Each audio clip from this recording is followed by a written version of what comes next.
Hi friends, gamblers అనే Telugu movie సన్నెట్ యాప్లో స్ట్రీమింగ్ అవుతుంది.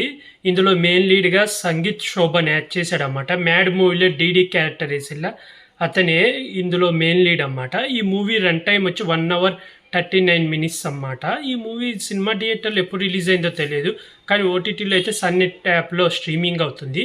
ఈ మూవీ స్టోరీ లైన్ వచ్చి రొటీన్ స్టోరీయే. ఒక ప్లేస్కి అందరినీ పిలిచి ప్యాకాటకన్ని పిలుస్తారు. అక్కడికి వచ్చినాక ఒక్కొక్కరికి ఒక్కొక్క బ్యాక్ స్టోరీ ఉంటుంది. అందులో హీరోకి సపరేట్ స్టోరీ, అలాగే ముగ్గురు ఒక డైమండ్ కోసం వస్తారు. ఆ డైమండ్కి హీరోకి గతానికి లింక్ ఉంటుంది. అసలు ఆ గతానికి ఏం లింక్ ఉంది, అసలు ఆ ప్లేస్కి ఎందుకు అందరూ వెళ్ళారు, అక్కడికి వెళ్ళినాక ఏం జరిగింది, ఆ డైమండ్ 100 కోట్లకు సంబంధించిన డైమండ్ గెలుచుకున్నారా లేదా, గెలిస్తే ఎవరు గెలిచారు అనేదే మూవీ స్టోరీలే. మూవీ ఎలా ఉందంటే పర్లేదు, 1 time వాచబుల్.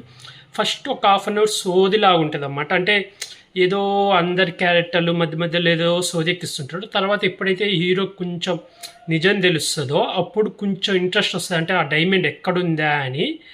అదైతే బాగుంది. అయితే మైనస్ వచ్చి ఇప్పుడు ఒక డైమండ్ని ఒక పర్సన్ ఎవరో చూస్తున్నారని దాచిపెడతాడు. అది ఆ ప్లేస్ మనకు రివీల్ చేసినాక అక్కడ దాచిపెడితే ఎవరు చూడలేదా, దాచిపెట్టేటప్పుడు మనుషులు చూస్తారు కదా అనిపించింది. అలాగే ఆ ప్లేస్ నుంచి ఆ డైమండ్ తీసుకొని అక్కడికి ఒక కీ ఉండాలి. ఒక కీ ఉంటేనే ఆ ప్లేస్ నుంచి ఎవరైనా బయటకు వెళ్ళగలరు. కానీ ఆ పర్సన్ అన్నిసార్లు లోపలికి ఎలా వచ్చాడు, ఎలా బయటికి వెళ్ళాడు అనేది అది ఏం చూపించరు, కొన్ని క్లారిటీగా చూపించరు.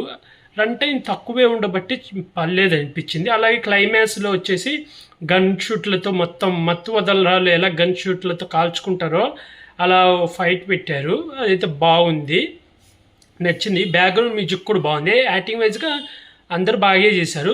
చాలా లిమిటెడ్ పర్సన్స్ ఉంటారు సినిమాలో. ఒకే ప్లేస్లో ఉంటుంది, ఒక ఇల్లు ఉంటుంది, అక్కడే కూర్చొని మొత్తం మాట్లాడుకోవడం, అక్కడ కొంచెం కొంచెం బ్యాక్ స్టోరీలు చెప్పుకోవడం అలా ఉంటుంది. ఓవరాల్గా అయితే ఓటీటీ కాబట్టి 1 time వాచబుల్, చూడొచ్చు. డైరెక్షన్ కూడా బాగుంది. ఇంకా కొంచెం ఇంట్రెస్ట్గా ఉంటుంటే ఇంకా బాగుండేది. ఇది వచ్చేసి గ్యామ్లింగ్ వచ్చేసి సన్నెట్ యాప్లో స్ట్రీమింగ్ అవుతుంది. మీరు ఎవరైనా చూడకపోతే చూసేయండి. ఓటీటీ కాబట్టి 1 time వాచబుల్, చూడొచ్చు. ఈ మూవీకి రేటింగ్ వచ్చి నేను 5కి 2.5 ఇస్తున్నా ఫ్రెండ్స్.